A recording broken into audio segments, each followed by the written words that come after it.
Hi friends, இன்றைக்கி நம்ம வீடியோவில் chow பொரியல் தான் பார்க்க போகிறோம். கொஞ்சம் டிஃப்ரெண்ட்டான டேஸ்ட்டில் இருக்கும். வாங்க எப்படி செய்கிறதுன்னு பார்க்கலாம். ஒரு மிக்ஸி ஜாரில் 1/4 கப் அளவுக்கு துருவிய தேங்காய் எடுத்துக்கலாம். இது கூடவே வரமிளகா ஒரு 3, பச்சை மிளகா ஒரு 3, நீங்கள் காரத்துக்கு தகுந்த மாதிரி சேர்த்திக்கோங்க. வறுத்த வேர்க்கடலை 1/4 கப்புக்கும் கொஞ்சம் கம்மியாக இருக்கிற மாதிரி சேர்த்திக்கலாம். இதை நல்லா குறைன்னு அரைச்சி எடுத்துக்கலாம். ரொம்ப நைஸாகவும் இருக்கக்கூடாது, இதாகவும் இருக்கக்கூடாது, குறைன்னு இருக்கணும். chow வந்து நல்லா தோலெல்லாம் சீவிட்டு உள்ளே இருக்கிற அந்த சீடெல்லாம் எடுத்துகிட்டு இந்த மாதிரி நீளமாக கட் பண்ணி வச்சுருக்கேன். இப்போ கடாயில் நம்ம எண்ணெய் ஊற்றிடலாம்.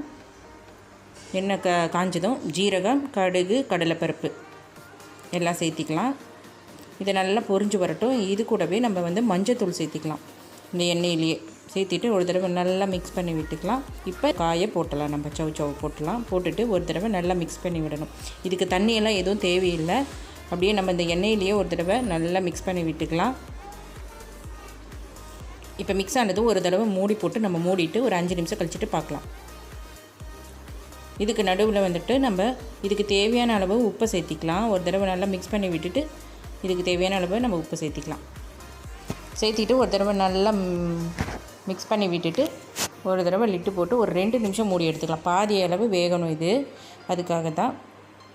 இப்போ பார்க்கலாம், நம்ம பாதி வெந்துருச்சான்னு பார்க்கலாம். இந்த மாதிரி நல்லா மிக்ஸ் பண்ணி விட்டுட்டு ஒரு காயை வந்து இப்படி கரண்டிலே ஒரு தடவை நசுக்கி பார்த்தீங்கன்னா தெரியும். இப்போ பாதி வெந்துருச்சு. இந்த டைமில் வந்துட்டு நம்ம அந்த அரைச்சி வரைச்சோம் இல்லைங்களா, அந்த மசாலாவை நம்ம இதில் போட்டுக்கலாம். இதில் போட்டுட்டு நல்லா ஒரு தடவை நல்லா மிக்ஸ் பண்ணி விட்டுட்டு மறுபடியும் நம்ம மூடி போடணும். நல்லா கலந்து விட்டுக்கணும். இப்போ ஒரு 2 நிமிஷம் பாதி வெந்துருச்சு. மீதி காய் வேகிறதுக்காக ஒரு 2 நிமிஷம் நம்ம மூடி போட்டு எடுத்தால் போதும்.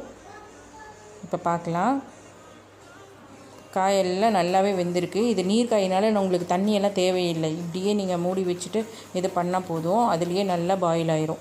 நான் கடைசியாக கொஞ்சமாக கொத்தமல்லி தழை தூவிட்டு இறக்கிக்கிறேன். இந்த பொரியல் பார்த்திங்கன்னா இதே மசாலாவை வச்சு இந்த தேங்காய் கூட அரைக்கிறோம் இல்லைங்களா, இதே மசாலாவை வச்சுட்டு நீங்கள் கேரட்டு, பீட்ரூட்டு, பீக்கங்காய் கூட நல்லாயிருக்கும். இது வந்து ஒரு தயிர் சாதம், சாம்பார், வெறும் ரசத்துக்கு கூட வச்சு சாப்பிட்டுக்கலாம். ரொம்பவே சூப்பராக இருக்கும், டிஃப்ரெண்ட் டேஸ்ட்டில் இருக்கும். இந்த வீடியோ உங்களுக்கு பிடிச்சிருந்தனா ஃப்ரெண்ட்ஸ் அண்ட் ஃபேமிலி கூட ஷேர் பண்ணிக்கோங்க. டாடா, பாய், see you, take care.